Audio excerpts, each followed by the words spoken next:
अगर हुकूमत साजी जो है वो करीब ना आ रही होती तो आपको याद है कितनी शिद्दत से नुसरत जावेद साहब इस प्रोग्राम में कह रहे थे आपको कि मियाँ साहब बहुत खफा हैं और लोगों से मिलना पसंद नहीं करते और अपने कमरे में ही बंद रहने को तरजीह दे रहे हैं। हाँ, बताया।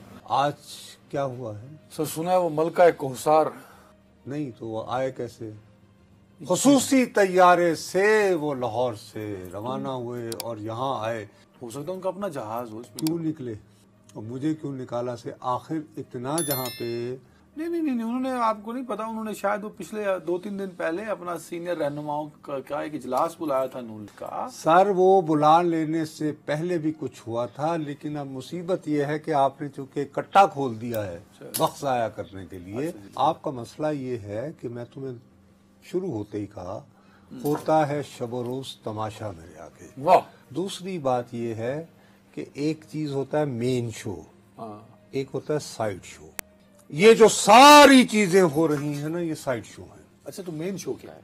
मेन शो हुकूमत बनवानी है मियाँ साहब की सरपरस्ती में। नहीं, मियाँ साहब तो नाराज बैठे हैं ना सर। ओ यार ये बताया था ना नाराज थे। आज बकौल आपके वो इतने खुश हुए हैं। ये क्या तो हो रहा है सुलह कि ये इमरजेंसी बर्फ देखने तो नहीं आए ना। हाँ, किसी ने तो कहा कि चले, आपकी जरूरत। ये ऑडियो डिस्टॉर्शन है शायद, बंद हो गई, शुक्र है। किसी ने तो कहा कि आप चले। किसने कहा? मरियम नवाज साहिबा ने। मरियम बीबी तो काफी दिनों से उन्हें कह रही होंगी ना कि घर से निकले। तो किसने कहा? किसके कहने पे नवाज शरीफ निकले? किसी ने तो कहा है। ओ यार, दास दो किसने? मतलब आपने इतनी क्यूरियोसिटी क्रिएट कर दी है।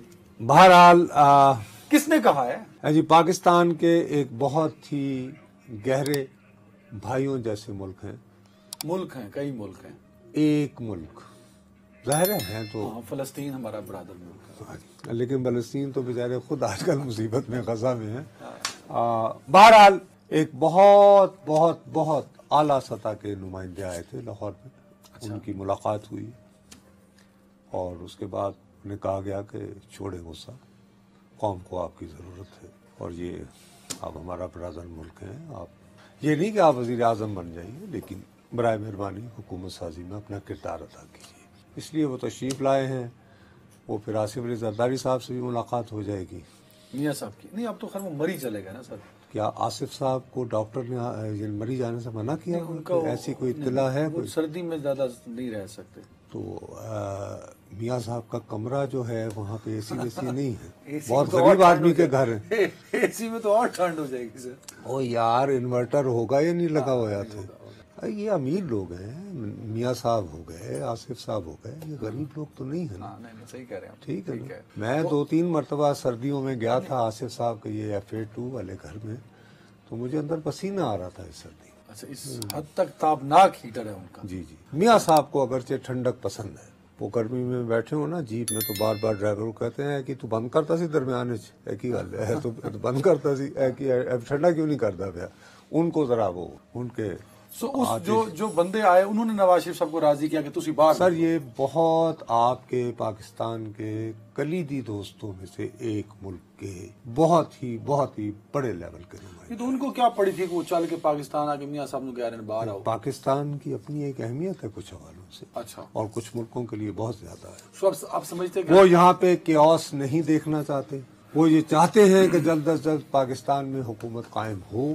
सो नवाज शरीफ राजी हो गए।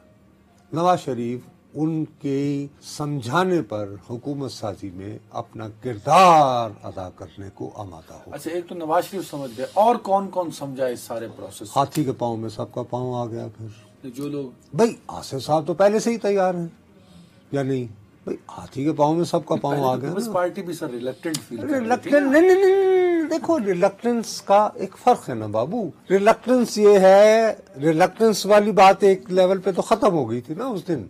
आपको याद है जब पिछली पीर को हम मिले थे तो हमने कौम को इत्तला क्या दी थी? आजकल तो हमारा काम है ढोल बजाना रह गया, हमारा तजिया तो फारिग हो चुका है। वो ये है कि जी इनको पैगाम दिया गया था मेन स्टेक होल्डर्स को कि जनाब आप लोग मंगल तक फैसला कर लें। वो तो उन्होंने कर लिया था भाग के। तो मंगल के दिन कर लिया, वरना बुध के दिन फिर हमें किसी का नाम देना पड़ेगा। ये बात तय थी ना, वो हो गई। और उसके बाद ये तो तय है ना कि जब वजीर आजम का उम्मीदवार खड़ा होगा मुस्लिम लीग नून का, तो जाहिर है कि शहबाज साहब होंगे। अब वो कंफर्म हो चुके हैं। जी जी, शहबाज शरीफ अब साहब। जाम कमाल की जरूरत नहीं रही। और उन्होंने लॉन्च किया गया सी ड्रावा देने ली बंदे तो पुत्र बनना चाहिए। इस सब में इमरान खान साहब कहाँ स्टैंड करते हैं? खान साहब के आपने साथ एक वाक़ का तज़किरा किया जो था, रवाबित हुए थे, उनके असरात भी आपको नजर नहीं आ रहे। देखिए, एक वॉक हुई थी ना अडियाला जेल में शाह महमूद कुरैशी साहब के साथ, ये जुमेरात के दिन हम उस पर काफी बच बचा के बात करते रहे हैं। बुशरा बीबी और ऑफ कोर्स बुशरा बीबी को तो आप क्रेडिट दें, जो रोल उन्होंने प्ले किया है। यकीनन इसीलिए उन्हें बन्ना गाला में रखा गया था ना, ताकि वो एक मुल्क के लिए एक मजबूत किरदार अदा कर और सके। उन्होंने किया, अपेरेंटली किया। जिस हद तक उन्होंने किया, ये उसकी उम्मीद नहीं कर रहे थे हम सब। मैं ऑफ कोर्स मैं भी कि सियासी रोल इतना नहीं, बड़ा मुझे तो उस दिन पूरा यकीन आ गया था, जिस दिन के पहली बात ये कि जी ये कुछ ना कुछ अच्छा किरदार अदा करेंगी, मुस्बत किरदार अदा करेंगी। अब मुझे एक चीज क्लियर करें, आपने नवाज शरीफ का भी एक बड़ा रोल बयान कर दिया और इमरान खान का भी बड़ा रोल प्ले कर नहीं, उससे ज्यादा बुशरा बीबी का भी तारीफी किरदार आ गया कि नहीं आया यार।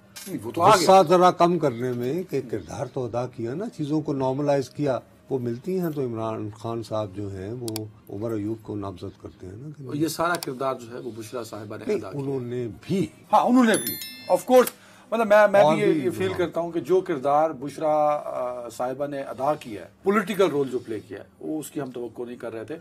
और शायद उसने ये जो फॉर्मेशन आप बता रहे हैं, जिसमें नवाज शरीफ भी एक अहम किरदार है, उसमें बुशरा साहिबा भी एक इम्पोर्टेंट रोल प्ले कर गई है।